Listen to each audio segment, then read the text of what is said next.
Hello guys! Ayan, dahil malamig na naman ngayon dito sa Hong Kong. Bumalik na naman ang lamig. So ayan guys, meron tayong sinigang sa ating lunch. Ayan.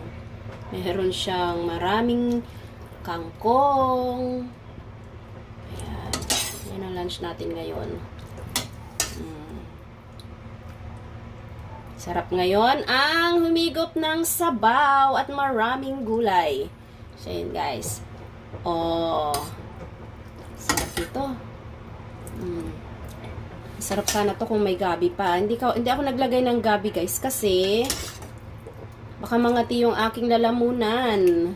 Dahil ako ay may sipon pa at saka konting ubo. Kaya okay na to.